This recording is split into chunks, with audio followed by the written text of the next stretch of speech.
1 Coríntios capítulo 15, verso 1. Irmãos, venho lembrar-vos o evangelho que vos anunciei, o qual recebestes e no qual ainda perseverais. Por ele também sois salvos, se retiverdes a palavra tal como vos preguei, a menos que tenhas crido em vão. Antes de tudo vos entreguei o que também recebi, que Cristo morreu pelos nossos pecados, segundo o quê? As Escrituras, e que foi sepultado e ressuscitou ao terceiro dia, segundo o que na sua Bíblia, irmãos? As Escrituras, está vendo? Continuando. E apareceu a Cefas, Cefas aí é Pedro, tá certo? É o nome dele em grego. E apareceu a Cefas e depois aos 12. Depois foi visto por mais de 500 irmãos, de uma só vez, dos quais a maioria sobrevive até agora. Porém, alguns já dormem. O termo dormir aí é um termo que Paulo usa para morrer, tá certo? Alguns já morreram, mas a maioria ainda estava vivo quando Paulo escreveu este texto. Verso 7. Depois foi visto por Tiago.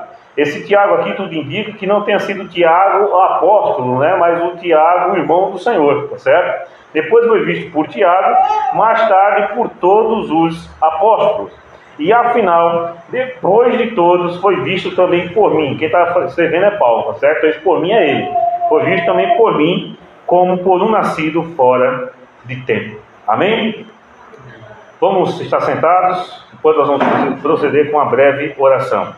Ó Deus querido, abençoa essa nossa reflexão, que ela possa encontrar guarida em nossos corações. Oramos em nome de Jesus. Amém. Meus queridos irmãos, uma das doutrinas fundamentais da fé cristã é a doutrina da ressurreição. Só que esta doutrina geralmente ela é esquecida nos púlpitos e ela é esquecida por parte dos crentes. Os crentes hoje não estão mais preocupados em falar sobre a doutrina da ressurreição. Falamos da segunda vinda, falamos sobre o novo céu e a nova terra, falamos sobre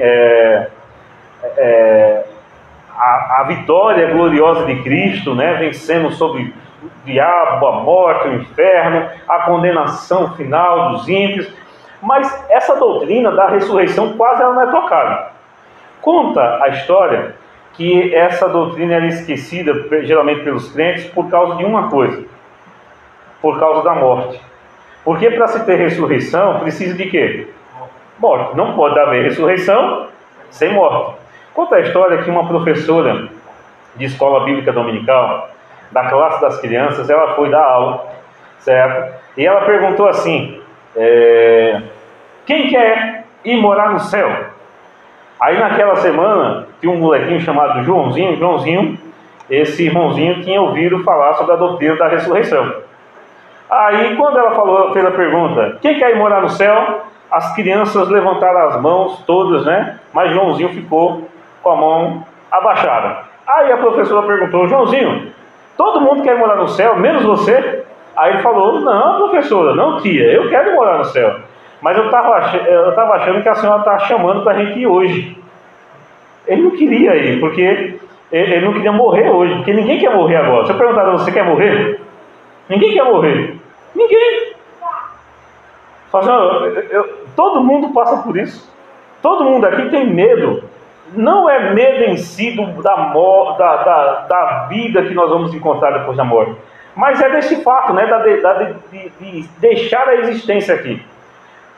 Isso é normal, o crente também vai ter esse tipo de medo. Quando alguém você tem a suspeita que está se aproximando de você, um marginal armado para te roubar alguma coisa e que pode te levar à tua vida, né? Você não fica com medo? Fica! Nós, o ser humano em si, não quer morrer agora, mas tem um detalhe: o verdadeiro cristão, ou aquele que se converteu de verdade, quando ele é colocado à prova a sua fé, se preciso morrer, ele morre. Deixa eu te explicar isso melhor. Você já deve ter visto na Bíblia, por exemplo, alguns momentos onde os apóstolos, o caso de Paulo, até o próprio Jesus, quando estava ali querendo matar ele, que isso não aconteceu somente quando ele foi para a cruz. Se você lê os evangelhos, né, teve momentos que as pessoas queriam matar. Jesus fez o quê? Saiu de fininho. Paulo também passou por esse momento. Né? Queriam matar Paulo lá em Damasco, ele desceu pelo cesto, não foi? Para não matar. É assim.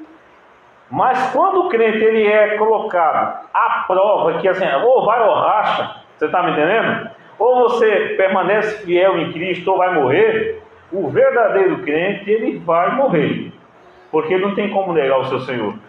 Mas ele vai morrer de uma morte que, para ele sabe que tem uma certeza. Qual é a certeza? Aquele que crê em mim, ainda que morra, viverá. Ele tem a certeza da doutrina da ressurreição. Por que eu estou falando isso? Porque a Santa Ceia é o momento que está envolto do quê? Qual é a temática que gira em torno da Santa Ceia? A morte. A morte de quem? De Jesus Cristo, não é isso? A morte de Jesus Cristo. E o que acontece, meus queridos irmãos? Diante desse fato, nós temos que lembrar que nós estamos lembrando, né? Nós temos que analisar que estamos lembrando da morte do Senhor, mas uma morte da qual Ele, ao terceiro dia, ressuscitou. Nós temos que entender isso, e eu quero parar neste ponto. Porque, olha só, voltemos ao texto. E aqui eu estou sendo bem rápido. Irmãos, venham lembrar-vos o Evangelho que vos anunciei, o qual recebeste e no qual ainda perseverais. O que é o Evangelho? Alguém já te fez essa pergunta? O que é o Evangelho? Tenho certeza que às vezes a gente fica meio engasgado, né? O que é o Evangelho? A gente sabe, mas geralmente a gente não sabe definir o que é o Evangelho. Eu sei o que é o Evangelho, mas se eu mandar você explicar, você sabe também o que é o Evangelho. Mas se eu mandar você explicar, talvez a resposta vai ser diferente. Pedir para o me explicar aqui, ele pode dar uma resposta. Pedir para João Paulo explicar, ele vai dar uma outra resposta. Mas nós sabemos o que é o Evangelho. Aí Paulo está trazendo a consciência da igreja de Corinto o que é o Evangelho. O Evangelho que Paulo está ensinando é o versículo 3 e 4, que ele está fazendo os crentes lembrarem. O que é o Evangelho? Aqui. E só um detalhe. Esse Evangelho, Paulo está dizendo que se não for verdade o que ele está dizendo aqui, ele está repetindo o que ele já aprendeu, a fé do crente é uma fé em vão. O que é uma fé em vão? Você já viu aquele tipo de filme? Esses dias eu estava assistindo. Esses dias não, vai ter um bom tempo. Estava assistindo um filme de guerra.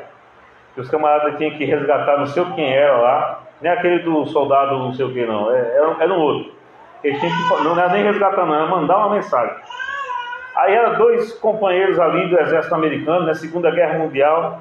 Foi, o outro ajudou, mas quando chegou no destino, um morreu. Que teve um ataque alemão e naquele ataque ele morreu.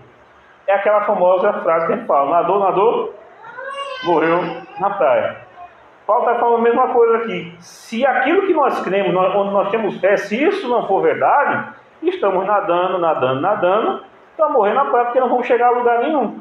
Antes de tudo, vos entreguei o que também recebi. O que é o Evangelho? Agora, aqui, ó. O Evangelho é isso. Cristo morreu pelos nossos pecados, segundo quem? As Escrituras. Não é Paulo que está dizendo isso, são as Escrituras. Continua. O que é o Evangelho ainda, Paulo? Foi sepultado e ressuscitou ao terceiro dia, segundo as Escrituras. Depois ele vai falar sobre para quem Jesus apareceu. Mas isso está ligado a esse último ocorrido com Cristo. O que foi o último ocorrido com Cristo aí? Que ele ressuscitou ao terceiro dia. Aí o principal vai dizer, ó, foi visto por Pedro, foi visto pelos 12, foi visto por 500, foi visto por Tiago e depois foi visto por mim. É importante dizer porque a visão de Paulo ali, tudo indica, não era uma visão, né? Assim, espiritual. Tudo indica que aquele Cristo ressurreto que foi assunto, né, aos céus, foi o que veio e falou com Paulo. Então ali não era um espírito em si, mas era o próprio Cristo ressurreto que está falando com Paulo. Saulo, Saulo, por que tu me persegues? Isso é interessante. Mas vamos lá, não é o nosso assunto aqui, mas vamos dar sequência. Irmãos, e eu vim hoje, né, eu estava pensando nesse texto e eu fiquei analisando. Paulo está dizendo para a gente, vamos voltar para o versículo 2. A gente já sabe o que é o Evangelho que Paulo está dizendo. Versículo 2. Por ele também, esse ele também é quem? Quem é o também aqui? O Evangelho, tá certo? No caso, vamos mudar aí. Pelo Evangelho também sois salvos, se retiveres a palavra tal como vou-la preguei. Que palavra? O ensino do Evangelho. Tá certo? O que significa tenha escrito em vão? Aqui não é aquele que vocês tenham crido e não crido. Não, Paulo não está falando disso. Aquela pessoa que crê ou não crê. Paulo está falando da doutrina da ressurreição.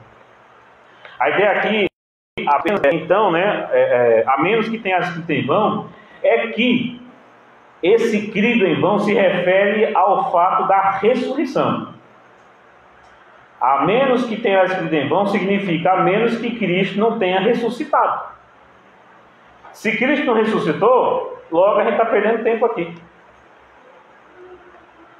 Irmãos e irmãs, eu queria justamente pensar neste ponto aqui. Eu queria te pedir mais alguns minutos para a gente depois proceder com a mesa do Senhor. Você já parou para pensar nessa ideia, se Cristo não ressuscitou? É vã a nossa fé.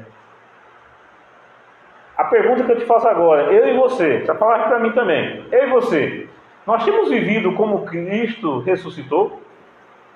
Nós temos vivido tendo a certeza de que Cristo ressuscitou? Como assim, pastor? O que é que o senhor está querendo dizer?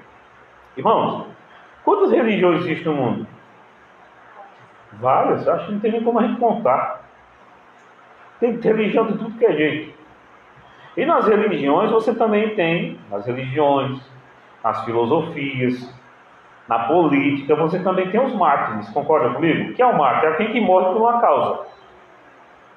Por exemplo, união, você pode dizer, apesar que eu discordo muito desse contexto histórico aqui, que é apresentado, vamos supor aqui, o mártir pela causa negra. Mas não sei se você conhece um pouco da história, queridos, até o final do século XIX, início do século XX, com a República, ninguém sabia quem era Zumbi, não. Se realmente Zumbi morreu por uma causa, estava esquecido. Aí como veio a República, aí teve que procurar alguém, para poder dizer assim, um herói da pátria, tá entendendo? A mesma coisa, você acha que alguém estava preocupado com Tiradentes? Que morreu pela causa, Você lembra a causa dos impostos e tal? Também foi resgatado já no governo de Getúlio Vargas. Por que eu estou falando isso? Porque esses vultos históricos foram mártires. Mas eu pergunto, faz alguma diferença na sua vida? Qual a diferença faz de ter Zumbi sido morto ou se matado, sei lá, por uma causa na sua vida? Faz alguma diferença? Na minha não faz nenhuma. Qual a diferença faz, João Paulo? Tiradentes ter morrido, ter sido um mártir por causa dos impostos que Portugal cobrava na nossa vida. Só o feriado, que a gente viaja, descansa, não trabalha, Mas faz uma diferença. É isso que Paulo está dizendo. Vamos lá, se Cristo não ressuscitou, ele é apenas um Tiradentes. Se Cristo não ressuscitou, ele é apenas um Zumbi dos Palmares. Se Cristo não ressuscitou, ele é apenas qualquer pessoa que morreu por uma causa e pronto. Morreu, acabou-se desse contexto. Interessante que quando alguém morre por uma causa, essa pessoa ela é lembrada até naquela geração, mas já na próxima se esquecem dela. Você concorda comigo? Eu vou trazer um exemplo mais recente. Você lembra daquele camarada lá que foi em Minas, esse? Não foi aquele lá em Saudade de Santa Catarina, não. Mas foi um camarada que entrou na escola e parece que ele tinha era um ex-funcionário da escola, não sei se você lembra disso, e atirou fogo, e tal, e teve umas professoras que ali tentaram, de alguma forma impedir e assim salvar a vida de algumas crianças, ali, não sei se você lembra disso. Essas mulheres foram homenageadas e tal, mas naquele mesmo ano, a mulher do ano escolhida no Brasil não foi nenhuma daquelas professoras que morreram para salvar aquelas crianças. Foi a Anitta. Entendeu o que eu quero dizer? Se Jesus não ressuscitou, irmão Socorro, ele é apenas uma pessoa muito boa, que morreu por uma causa, mas que não faz diferença nenhuma. E por que eu estou falando isso? Porque para muitos de muitos de nós aqui vivemos como se Cristo não tivesse ressuscitado. Sabiam disso? Deixa eu explicar melhor isso. Se Cristo ressuscitou, pergunta, onde Ele está agora? Pensa comigo. Vou pedir vocês pensarem comigo aqui agora. Se Cristo verdadeiramente ressuscitou, como Paulo está afirmando aqui, Ele está onde agora? No céu. Fazendo o que no céu? O que mais? Preparando um lugar. Vamos lembrar do credo. O que é que o credo diz? Ele está lá no céu em que lugar? Assentado aonde? À destra, né? À direita de Deus Pai. De onde há vir para o quê? Julgar vivos e mortos. Ou seja, ele está olhando, ele está vendo. Mas ele também falou, se ele ressuscitou, se for verdade a ressurreição, que aonde estivessem 2 ou 3 reunidos, ele estaria onde? Então, de uma forma espiritual, pela onipresença deste Deus que é Pai, Filho e Espírito Santo, por meio agora do Espírito Santo, podemos então dizer que se ele ressuscitou, espiritualmente, o seu Santo Espírito está onde? Aqui. Se ele ressuscitou. Se ele ressuscitou, aquela frase que ele diz em Mateus 28, é-me dado todo o poder no céu, logo ele é o juiz de todas as coisas. Então logo ele conhece a vida de todo mundo aqui. Concorda comigo? Se ele ressuscitou. Tem alguma coisa que você pode esconder dele se ele ressuscitou? Nada. Nada. Vou te provar isso. Estava lá Tomé, igual um caldo de Campina, quando está querendo cantar demais, né? Peito estufado. Dizendo, ó, eu só acredito se eu ver tocar. Pouco tempo Jesus aparece e Jesus lhe falou assim, olha, o que é que esse Tomé estava falando de mim? Não, ele já sabia. Tomé, vem aqui. Olha aqui ao meu lado. Toca aqui na minha mão.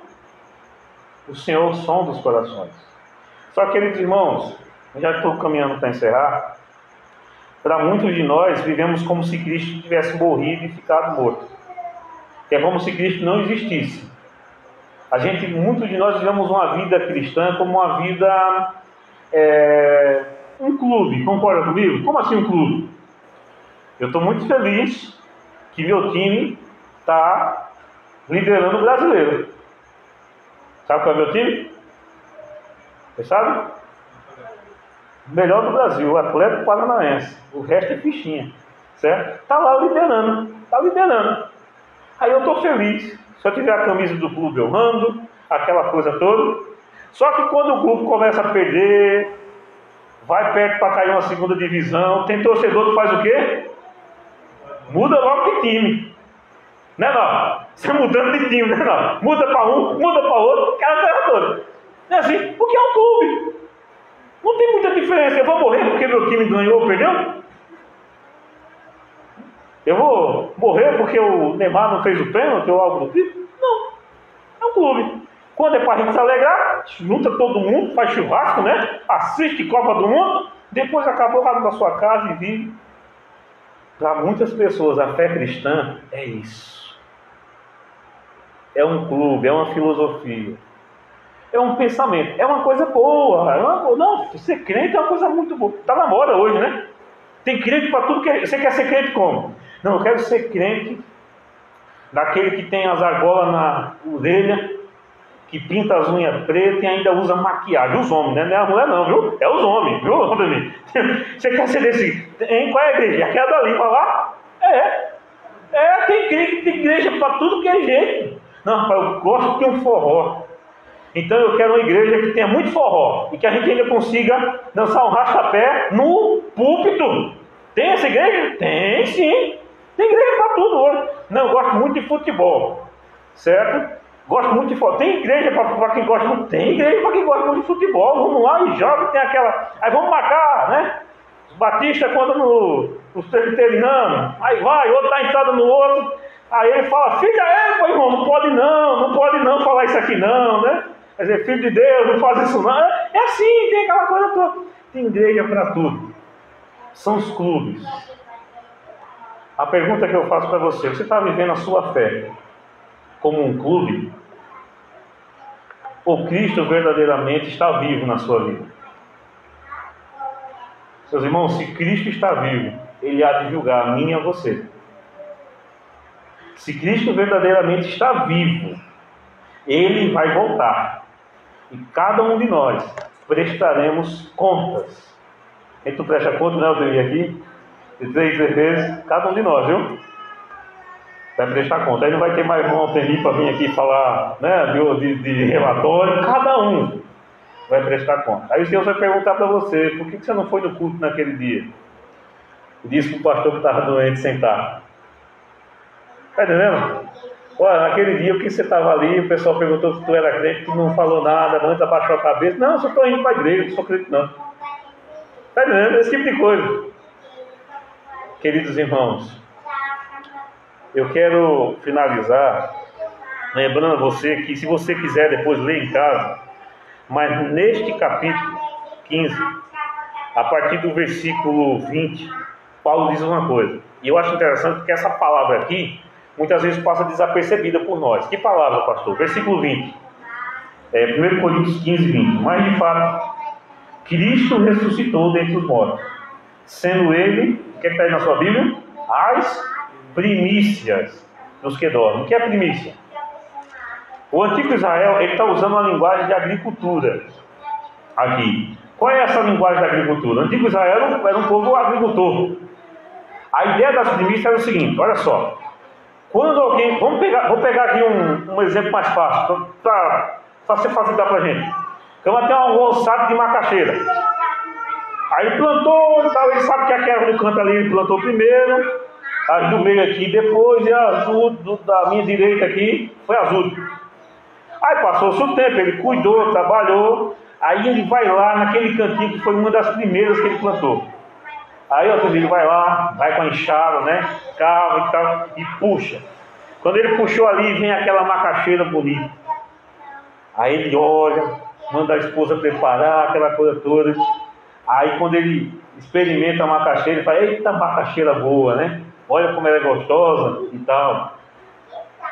Ele já sabe que o restante do roçado, se a primeira macaxeira foi boa, como é que vai ser o restante daquele roçado? Vai ser como? Vai ser bom também. Ele tem a certeza, porque se as primeiras foram boas, há altíssima chance das outras também serem. As primícias sendo boas, há certeza que as últimas serão boas também. Qual é a ideia de Paulo quando ele fala que Cristo é as primícias? Se Cristo foi o primeiro a ressuscitar para a vida eterna, irmãos, haverá para todos aqueles que crerem em Jesus a promessa da ressurreição da vida eterna. Só que eu lembro uma coisa, senhores e as senhoras que aqui estão. Ele, quando vir para estabelecer essa ressurreição, ele vem para julgar vivos. Vivos e quê? Mortos. Jesus vem para julgar. E a questão é: nós que aqui estamos reunidos, nós estamos vivos ou mortos? Lembre de uma coisa: se ele é a primícia, então o resto vai acontecer. Se ele falou que vai voltar, ele vai voltar. Qual é o conselho que eu tenho para mim e para você nessa noite? Lembra que o Paulo sempre fala, eu sempre leio aqui: toda vez que comer desse pão e beber desse cálice, anunciais a morte do Senhor até que Ele venha. Jesus virá. Meus irmãos, vamos viver como Jesus está vivo e realmente vivo Ele está. Porque às vezes a gente acha que Deus está tão distante, e esse é o ponto que eu quero destacar. Às vezes nós achamos que Deus está tão longe que Ele não está vendo o que eu estou fazendo. Está me entendendo o que eu quero dizer? Ô irmãos, Ele sabe de tudo. Ele sabe de tudo. Eu acho que foi Filipe, não foi? Que o Senhor disse: eu te vi ali debaixo, não foi? Da árvore. Ficou admirado. O Senhor me viu ali, né? Jesus estava. Aí ele falou: você está admirado porque eu estou falando que eu te vi ali debaixo daquela árvore? Olha, eu sei que verdadeiramente você é um israelita de verdade, mas deixa eu falar uma coisa: muitos milagres maiores você vai ver. Meus irmãos, o Senhor conhece tudo. O Senhor conhece cada pecado que você tem cometido, viu? Talvez eu não sei, mas Ele sabe. As coisas escondidas do pastor, escondido do pai, da mãe, do marido, da esposa, dos irmãos da igreja, Ele conhece tudo. E é o conselho que eu dou a mim e a você nessa noite: arruma a tua casa, porque a Escritura diz: não há nada em oculto que não venha a ser. Teve gente que já ficou envergonhada diante da sociedade quando foi revelado os seus pecados. Que eu e você não sejamos o próximo. Hoje é dia de correção. Hoje é dia de pedirmos perdão, para que a gente possa recomeçar na presença do nosso Deus. Amém, meus irmãos? Jesus ressuscitou, está vivo. Lembra que Ele conhece a tua vida. Arruma a tua casa hoje. Arruma a tua casa, porque pode ser tarde demais. E eu encerro lembrando as 10 virgens. Hoje, a voz deste pastor, que é um miserável pecador, como você também é, está fazendo o papel daquele que está anunciando, né? Aquele que grita: ó, aí vem o esposo, aí vem o noivo. Às 10 acordam, né? Todos dormiram, mas umas acordaram e tinha ali o azeite. Aí as que não tinham falaram o quê? Dá um pouquinho do azeite? Não, se eu der vai ficar sem azeite eu e você. Cuida, vai correr atrás para arrumar o azeite. Corre.